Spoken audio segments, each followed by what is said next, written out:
السلام علیکم ورحمۃ اللہ وبرکاتہ۔ بسم اللہ الرحمن الرحیم، والصلاة والسلام علی رسولہ الکریم وعلی آلہ وصحبہ اجمعین، اما بعد۔ اللہ تعالیٰ نے انبیاء کو بھیجا کہ وہ زندگی گزارنے کا طریقہ بتاتے تھے۔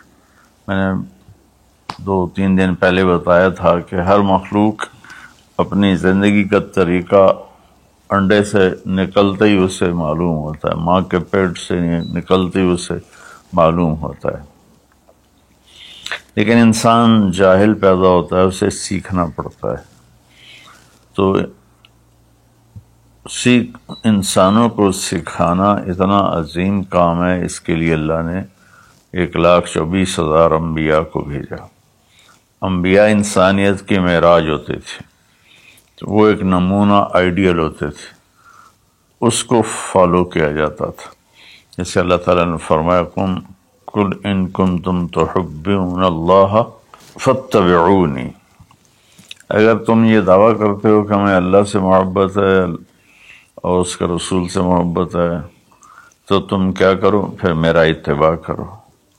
حظ النال بالنال، جو کچھ جس طرز پر میں نے زندگی گزاری ہے تم بھی اس پہ زندگی گزارو، تو یحببکم اللہ، تو پھر اس کا صلہ کیا ملے گا؟ اللہ تم سے پیار کرے گا۔ پھر اللہ جن سے پیار کرتا ہے پھر اللہ تعالیٰ ان کو دنیا میں بھی عزت دیتا ہے، اللہ تعالیٰ ان کو آخرت میں بھی عزت دیتا ہے۔ تو اللہ کے نبی کی زندگی کی تعلیمات ایک لمبا چوڑا نظام ہے، لیکن اگر اس کو خلاصہ کروں تو چند حدیثیں ہیں۔ آپ نے ارشاد فرمایا اربع اذا كانت فیک ما ضرک ما فاتک من الدنیا۔ آپ نے فرمایا کہ میری امت 4 باتیں مجھ سے لے لو فرائض کے بعد۔ دیکھو میرے بھائی بہنوں، نماز کی معافی نہیں ہے، اس کو ہر حال میں پڑھنا ہوتا۔ ایک ایمان 24 گھنٹے فرض ہے، نماز 5 وقت فرض ہے، روزہ سال میں 1 مہینہ فرض ہے، زکوٰۃ سال میں 1 منٹ ایک ٹائم کے لیے فرض ہے، سال گزرنے کے بعد آئندہ سال آنے تک اس کو کلیئر کرو۔ حج زندگی میں 1 دفعہ فرض ہے، جب کبھی اللہ توفیق دے اس کو ادا کرو۔ تو ان فرائض کے بعد پھر ان فرائض میں صرف نماز ایسی ہے جس میں کوئی عذر قبول نہیں سوائے بے ہوشی اور موت کی۔ اس کے علاوہ ہر حال میں نماز کا پڑھنا اللہ تعالیٰ نے ہمارے ذمے کر دیا ہے۔ روزہ بیمار ہے تو نہ رکھے، بعد میں رکھ لے، سفر میں ہے بعد میں رکھ لے، زکوٰۃ دینے کا وقت آیا تو پیسے کوئی نہیں ہے تو ٹھیک ہے اب نہ دے، بعد میں دے دے۔ اور حج میں بھی ایسا ہے کہ بیمار ہے تو نہ کرے، راستے میں فتنہ ہے تو نہ کرے، یعنی جنگ ہے یا بدامنی ہے تو مت کرے، لیکن اس کو مؤخر کر سکتا ہے، کسی بھی سال حج کر لے۔ ان الصلاۃ کانت علی المؤمنین کتابا موقوتا، نماز وہ چیز ہے جو اللہ تعالیٰ نے تمام دنیا کے مسلمانوں پر فرض کی ہے، اس میں کوئی گنجائش نہیں ہے۔ تو میری یہ سب بہن بھائیوں سے گزارش ہے، بچے بچیوں سے، نماز ضرور پڑھیں، اللہ کے واسطے نماز ضرور پڑھیں۔ اس میں کوئی معافی اللہ تعالیٰ نے نہیں رکھی۔ اللہ کے لیے میں آپ سب سے منت کرتا ہوں، میں کہا کرتا ہوں اگر نماز چھوڑنے کی گنجائش ان 15ویں صدی جا رہی ہے، 1441 ہو گئی ہے، اگر اس میں کسی کو گنجائش ملتی تھی تو میرے نبی کے نواسے حسین علیہ السلام کو کربلا کے میدان میں ملتی تھی، لیکن انہوں نے بھی وہاں نماز نہیں چھوڑی، سر کٹوا دیا۔ تو برائے مہربانی نماز سارے بچے بچیاں بہن بھائی ضرور ادا کریں۔ تو وہ حدیث یہ تھی، اس کے بعد نماز، روزہ، حج، زکوٰۃ کے بعد، زکوٰۃ اور حج مالداروں پر ہے۔ اس کے بعد یہ ایک حدیث پر میں عمل کر لوں، یہ سامعین عمل کر لیں، جہاں تک میرا پیغام پہنچے وہ عمل کر لیں، تو میرے نبی کا فرمان ہے تمہارا دنیا میں کوئی نقصان نہیں ہے، تمہیں دنیا میں کوئی چیز نقصان نہیں پہنچا سکتی، تم پرامن رہو گے، اللہ کے سائے میں رہو گے، اور جب دنیا یہ ہے تو آخرت پھر یقیناً اللہ تعالیٰ ان کا ساتھی بن جاتا ہے۔ وہ 4 باتیں کیا تھیں؟ صدق و حدیث، حفظ و امانت، حسن و خلیقت، عفت فی طعمت۔ 4 بات آپ نے ارشاد فرمایا، ہمیشہ سچ بولنا، جھوٹ نہ بولنا، کہ میرے نبی کا فرمان ہے کہ مسلمان جھوٹ نہیں بول سکتا ہے۔ ایک صحابی نے پوچھا، یا رسول اللہ یکون المومن جبانا، کیا یہ ممکن ہے کوئی مسلمان بزدل ہو؟ بزدل، بز کہتے ہیں بکری کو، اور آگے دل، بکری کے دل والا۔ تو بکری سب سے ڈرپوک جانور ہے، تو اس کو پھر جو آدمی ڈرنے والا ہو اس پر لگا دیتے ہیں۔ تو کیا ہو سکتا ہے کہ کوئی ایمان والا بزدل ہو؟ آپ نے کہا ہاں۔ بخیل ہو، کنجوس، اور شوم جس کو ہم پنجابی میں کہتے ہیں، پشتو میں بھی کہتے ہیں شوم، تو کیا شوم ہو سکتا ہے؟ میں نے کہا ہاں۔ پھر پوچھا جھوٹ بول سکتا ہے؟ کہا نہیں یا رسول اللہ۔ آپ نے کہا نہیں میرے بھائی، میرا امتی جھوٹ نہیں بول سکتا۔ پہلی حدیث آپ نے فرمائی کہ مسلمان کی پہلی زندگی کی پہلی بات یہ ہے کہ جھوٹ نہ بولے۔ الصدق ینجی والکذب یہلک، سچ نجات دیتا ہے، جھوٹ ہلاک کرتا ہے۔ میرے نبی تشریف لے جا رہے تھے مدینے سے باہر، تو آواز آئی یا رسول اللہ۔ آپ نے دائیں بائیں دیکھا تو کوئی نظر نہیں آیا۔ اب چلنے لگے تو پھر آواز آئی یا رسول اللہ۔ پھر آپ نے دائیں بائیں دیکھا، کوئی نظر نہیں آیا۔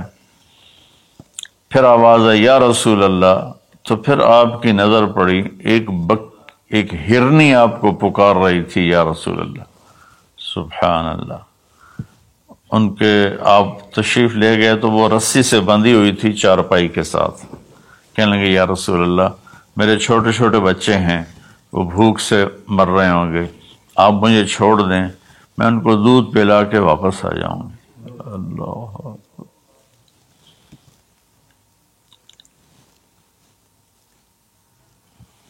ایک جانور اطاعت کے لیے اتنا بڑا جذبہ دکھا رہا ہے کہ میں آ جاؤں گی، اور اسے پتہ ہے کہ میں آؤں گی تو پھر میرے ساتھ کیا ہوگا، میں پھر کبھی دوبارہ واپس نہیں جا سکوں گی، مجھے ذبح کیا جائے گا، مجھے پکایا جائے گا، کھایا جائے گا۔ آپ نے فرمایا اب تو پرائی ہے، امانت ہے، میں تجھے کیسے چھوڑ دوں، اور اگر تو واپس نہ آئی تو پھر اس کی کیا گارنٹی؟ انہوں نے کہا یا رسول اللہ، اگر میں واپس نہ آؤں تو مجھے وہ عذاب ہو جو اللہ کے نافرمان بندوں کو ہوتا ہے، مجھے وہ عذاب ہو آخرت میں جہنم کا۔ تو آپ نے اس کی رسی کھول دی اور وہ توڑ لگا دی اس نے، اور آپ وہیں تشریف فرما ہو گئے۔ دیر ہوتی چلی گئی تو آپ کی تشویش بڑھتی گئی۔ وہ جو مالک مکان تھے وہ بھی نہیں موجود تھے، کہیں باہر ہوں گے۔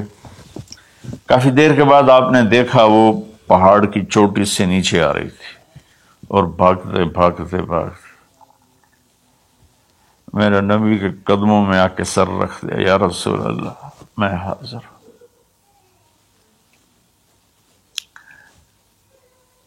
ایک جانور اپنی جان دینے کے لیے تیار ہے نبی کی وجہ سے، ہم اپنے نبی کی ایک سنت پر تیار نہیں ہیں، اپنے نفس کی وجہ سے، اپنی ایگو کی وجہ سے، ماحول معاشرے کی وجہ سے۔ آپ نے اس کو پھر رسی سے باندھ دیا اور وہیں بیٹھ گئے۔ کچھ دیر کے بعد مالک آیا، اس نے دیکھا اللہ کے نبی کو، جیسے یہ ہمارے دیہاتوں میں ہوتا ہے، جب میں اپنے گاؤں میں ہوں تو کچھ لوگ اپنے جہاں زمین ہوتی ہے وہاں چھوٹے چھوٹے مکان بنا لیتے ہیں اور وہیں رہتے ہیں۔ تو یہ صحابی بھی ایسے ہی تھے کہ انہوں مدینے سے باہر مکان بنایا ہوا تھا، بکریاں تھی، ریوڑ تھے۔ تو اس نے حیرت کا اظہار کیا، یا رسول اللہ آپ یہاں کیسے تشریف لائے؟ کہا میں ایک درخواست کرنا چاہتا ہوں۔ تو ان کی یا رسول اللہ فرمائیے درخواست کا کیا مطلب ہے؟ کہ یہ ہرنی مجھے ہدیہ کر دو، مجھے دے دو۔ وہ حیران ہو کر کہنے لگے یا رسول اللہ آپ پر تو جان مال عزت آبرو اولاد ہر شے قربان ہے، یہ بکری کی کیا حیثیت، یہ ہرنے کی کیا حیثیت؟ آپ نے کہا بس مجھے یہی چاہیے۔ سبحان اللہ۔ تو آپ نے بکری کی ہرنے کی رسی کو کھولا، کہا الحقی بے اولاد بے اہلک، کہ ہرنی جاؤ اور اپنے بچوں سے مل جاؤ۔ اس نے ایک چھلانگ لگائی، الصدق ینجی والکذب یہلک، سچ نجات دیتا ہے، جھوٹ ہلاک کرتا ہے۔ اس نے یوں آپ کے سامنے رکوع کیا اور سجدے میں جیسے جاتے ہیں سر زمین تک اس نے رکھا، پھر یوں اٹھایا اور چل آگے کو چل پڑی۔ پھر تھوڑی دور گئی، پھر پیچھے مڑ کے آپ کو دیکھا، پھر آپ کے سامنے یوں سر جھکا، پھر یوں سر اوپر کیا، پھر چلی، پھر تھوڑی دیر کے بعد رک کر پیچھے مڑ کے آپ کو ایسے سجدہ شکر جیسے کہتے ہیں۔ جب تک وہ اللہ کے نبی کی آنکھوں سے غائب نہیں ہوئی، وہ اس طرح کرتے کرتے کرتے پہاڑوں میں غائب ہو گئی۔ ایک ہرنی اگر اتنا ایمان رکھتی ہے نہ جاتی واپس تو کون ڈھونڈتا اسے؟ لیکن اس نے اپنی جان کا سودا کیا نبی کے بول پر اور سچائی دکھائی، تو اللہ نے سچائی کو کامیابی بنا کے دکھا دیا۔ الصدق ینجی والکذب یہلک، میرے نبی کا فرمان ہے سچ نجات دیتا ہے، جھوٹ ہلاک کرتا ہے۔ اور دوسری بات فرمائی حفظ امانت۔ تو بھائیو بہنوں بچوں بچیوں، آج کے بعد نیت کرو جھوٹ نہیں بولنا ہے، جھوٹ نہیں بولنا ہے، کہ مسلمان کی شان کے خلاف ہے کہ وہ جھوٹ بولے۔ اتنی ہماری یہ عادت ہو جائے کہ ہماری بات کو سن کر اگلا فوراً مان جائے کہ یہ تو کبھی جھوٹ بولتا ہی نہیں، پھر آپ دیکھو اللہ آپ کی عزت کیسے کرائے گا۔ دوسرا فرمایا حفظ و امانت۔ دیکھو میری امت زندگی میں امانت دار، امانت کی حفاظت کرنا، کیا مطلب؟ کسی کو دھوکہ نہ دینا، کسی کے ساتھ فراڈ نہ کرنا، کسی کے ساتھ دو نمبری نہ کرنا، ہائے ہائے، نہ کسی انسان کے ساتھ بطور انسان غیر مسلم اور نہ کسی مسلمان کے ساتھ، کہ کسی مسلم غیر مسلم کو دھوکہ نہ دینا۔ ایک صحابی ہیں جریر بن عبداللہ رضی اللہ تعالیٰ عنہ، انہوں نے اپنے نوکر سے کہا منڈی سے گھوڑا خرید کے لاؤ اور میرے پاس لے آنا، میں پیسے ادا کر لوں گا۔ تو وہ منڈی گیا اور 300 میں گھوڑا کی رقم طے کر کے لے کر آیا اور کہا حضرت 300 میں خریدا ہے، آپ پیمنٹ کر دیں۔ جریر بن عبداللہ یمن کے شاہی خاندان سے تھے، انہوں نے وہ نسلوں کو پہچانتے تھے گھوڑے کی، انہوں نے ایسے دیکھا تو گھوڑا قیمتی تھا، مالک مکان کو، مالک گھوڑے کو بھی پتہ نہیں تھا، لیکن کسی کو دھوکہ نہیں دینا، یہ میرے نبی کا فرمان ان کے اندر گونج رہا تھا۔ کہنے لگے میرے بھائی میں آپ کے گھوڑے کے 300 کر دوں؟ وہ بڑا حیران ہوا، بھی کبھی خریدنے والا بھی قیمت بڑھاتا ہے۔ وہ تو کہتا جی 2-4 روپے اور گھٹ کرو، وہ کہتا جی ساڑھی اتنی خرید ہی کوئی نہیں، یہ روزانہ کا جھوٹ ہے۔ تو انہوں نے کہا جی کر دو، پھر کہا 400 کر دوں، کہا جی کر دو، کہا 500 کر دوں، 600 کر دوں۔ وہ بیچارہ پریشان ہو گیا کہ لگتا ہے میرا مذاق ہو رہا ہے۔ جب انہوں نے کہا 800 کر دوں، کہنے لگا حضور میں تو 300 تے بھی راضی ہوں، تسی پتہ نہیں 500 کیڑی گل دا بتایا، میں نے جی منظور ہے تسی 800 کر دو۔ تو آپ نے خادم سے فرمایا اس کو 800 دے دو اور گھوڑا باندھ دو۔ وہ تو پٹھیاں چھالا مار دو یا نکلیا لبی میرے تو کم بن گئے سر کڑائی تے پنجے کے ہوئے چ تو جب وہ باہر نکلا تو ان کے خادم نے عرض کیا حضرت میں جب 300 طے کر کے آیا تھا اور اس نے خوشی سے قبول کیا تھا تو 500 جناب نے کس خوشی میں بڑھائے ہیں؟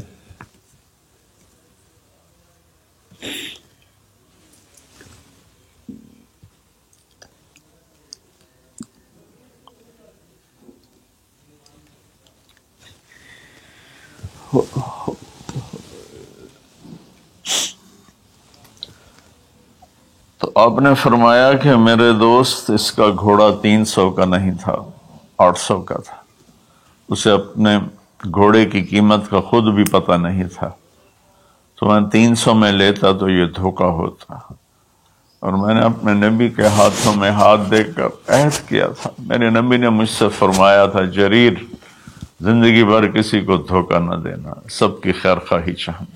دوسری صفت میرے نبی نے فرمایا حفظ و امانت، کسی کو دھوکہ نہ دینا۔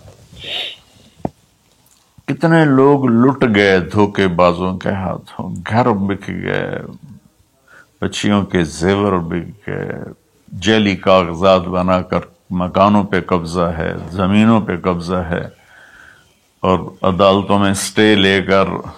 دوسری صفت میرے نبی نے فرمایا حفظ و امانت ہے۔ آپ نے فرمایا یتب المومن علی الخصال کلہا الا الکذب والخیانہ، کہ میرا امتی ہر گناہ کر سکتا ہے، دو کبھی نہیں کرے گا، ایک دھوکہ کبھی نہیں دے گا، ایک جھوٹ کبھی نہیں بولے گا۔ تو آج رمضان کے مبارک مہینے میں 2 باتیں طے کر رہے ہیں، جھوٹ نہیں بولنا ہے، فراڈ نہیں کرنا ہے، دھوکہ نہیں دینا ہے، دیانتداری سے کام کرنا ہے، چاہے تاجر ہے، بزنس مین ہے، ریڑھی والا ہے، ٹانگے والا ہے، جہاز والا ہے، نیچے سے لے کر اوپر کی سطح تک ہر جگہ دھوکہ دینے کے موقع ہوتے ہیں، یہ کام نہیں کرنا، دیانتداری سے کام کرنا ہے۔ تیسرا فرمایا حسن و خلیقت، اپنے اخلاق اچھے کرنا، اپنے بول کو میٹھا کرنا۔ میرے نبی نے فرمایا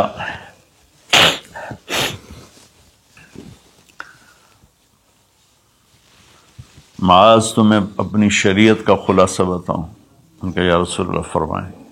تو آپ ذرا میری اس سچویشن کو غور سے دیکھنا، آپ نے یوں نہیں پکڑا، آپ نے یوں پکڑا جیسے کاٹا جا رہا ہو، یوں کر کے پکڑا اور کہا کہ امسک علیک لسانک، معاذ زبان کی حفاظت کرنا۔ تو انہوں نے عرض کی یا رسول اللہ زبان کے بول پر بھی ہماری پکڑو گی؟ کہا تیرا بھلا ہو، سب سے زیادہ جہنم میں جانے والے غلط زبان والے ہوں گے۔ تو ہم نے اپنے بچپن میں دیکھا اتنا خاندان آپس میں جڑا ہوا تھا کہ ان میں سے سوئی نہیں گزرتی تھی، بڑے چھوٹوں کے آگے، چھوٹے بڑوں کے آگے، ایک عجیب ماحول بچپن میں دیکھا ہے 60 کی دہائی میں۔ تو پھر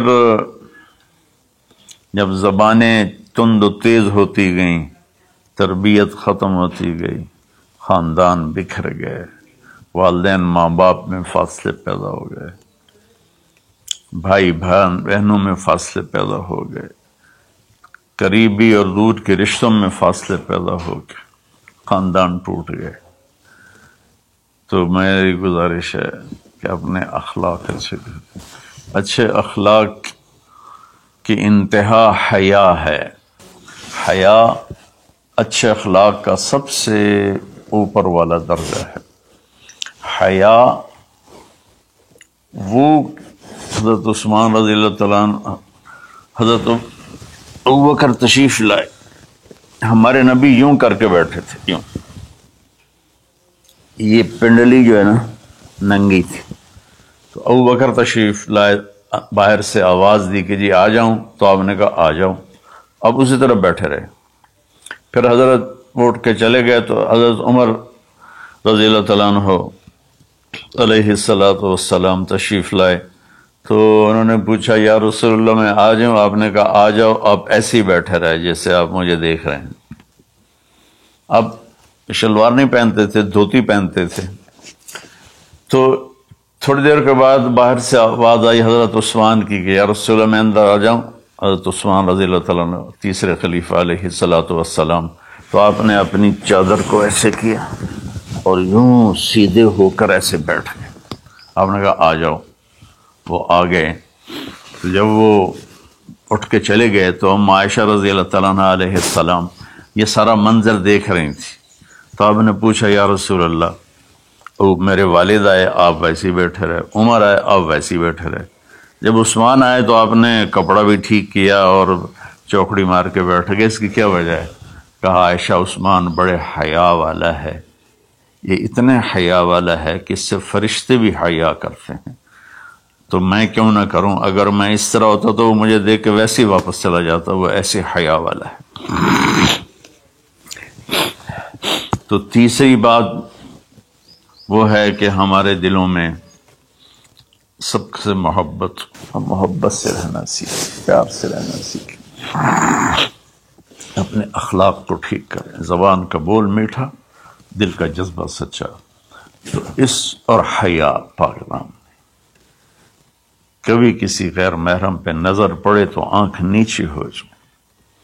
اور اپنی بچیوں سے بھی کہتا ہوں کہ اپنے آپ کو کور کر کے چلو، تو حیا سے ایمان مکمل ہوتا ہے. اور چوتھی بات ہے عفت فی طعمۃ، کہ رزق حلال کمانا. رزق حلال کے بارے میں فرمایا وَمَنْ أَمْسَىٰ كَالَّمْ بِعَمَلِ يَدِهِ أَمْسَىٰ مَغْفُورًا لَهُ، جو صبح سے شام تک حلال کمانے میں تھکتا ہے اس کے اس دن کے سارے گناہ معاف ہو جاتے ہیں. میرے نبی نے فرمایا جس نے دنیا کو طلب کیا، من طلب الدنیا حلالا، رزق حلال، سعیاً علی اہلہ، بچوں پر خرچ کرنے کے لیے، تعطفاً علی جارہ، غریب پڑوسیوں پر خرچ کرنے کے لیے، استعفافاً عن المسألہ، اور ہاتھ پھیلانے سے بچنے کے لیے. جو آدمی رزق حلال ان چار چیزوں کی وجہ سے کمائے گا، اللہ تعالیٰ قیامت کے دن اسے اس طرح اٹھائیں گے اور اللہ سے ایسی ملاقات ہوگی کہ اس کا چہرہ 14ویں کی رات کی طرح چمکتا ہوگا، صرف رزق حلال. کئی گناہ ایسے ہیں جو عبادت سے معاف نہیں ہوتے، وہ رزق حلال میں تھکنے سے معاف ہوتے ہیں. سعد بن معاذ بیٹھے ہوئے تھے ایسے کر کے آپ کی محفل میں، تو آپ کی نظر پڑی ان کے ہاتھوں پر، ہتھیلی پر، تو اس میں نشان تھے. مزدور کسی چلاتے ہیں تو نشان پڑ جاتے. تو آپ نے کہا سعد یہ کیا ہے؟ کہ یا رسول اللہ مزدوری کرتا ہوں بچوں کے لیے اپنے باغ میں، تو وہ میرے ہاتھ سخت ہو گئے. تو آپ متوجہ تو ہوں گے انشاءاللہ. آپ نے ان کا ہاتھ پکڑا یہاں سے اور یہ دیکھیں ایسے بوسہ لیا، پھر کہا بچوں کو حلال کھلاتے ہوئے جو ہاتھ ایسا ہو جائے گا اس پہ جہنم کی آگ حرام ہو جائے گی. میرے نبی نے کہا سچا تاجر نبیوں کے ساتھ اٹھایا جائے، کیونکہ تجارت میں سچ بولنا روزانہ ذبح ہونا ہے. تاجر کے جھوٹ سچ کا امتحان ہے. باقی اپنی زندگی میں بھی بھائیو رزق حرام سے بچو، رزق حلال کماؤ. حلال تھوڑا بھی برکت والا ہے اور حرام زیادہ بھی تباہ کر دیتا ہے. اپنی بات کو میں خلاصہ کر کے، سچ بولنا ہے، صدق و حدیث، جھوٹ نہیں بولنا. حفظ و امانت، دیانتداری سے کام کرنا ہے، دھوکہ نہیں دینا. حسن و خلیقت، اچھے اخلاق بنانے ہیں، حیا والا بننا ہے، میٹھے بول والا بننا ہے. عفت فی طعمت، رزق حلال کھانا ہے. اس کے بعد آنکھیں بند. پھر موت ایسا ہے اللہ کے رب ہونے کی قسم، یہ مرد یا عورت، اس کے لیے موت سب سے بہترین تحفہ ہوگا، بہترین تحفہ ہوگا کہ جب یہ اللہ کی بارگاہ میں جائے، اللہ اسے ہنس کے ملے گا، خوش ہو کے ملے گا، اور یہ اللہ کو خوش ہو کے ملے گا. اللہ مجھے آپ کو عمل کی توفیق بخشے.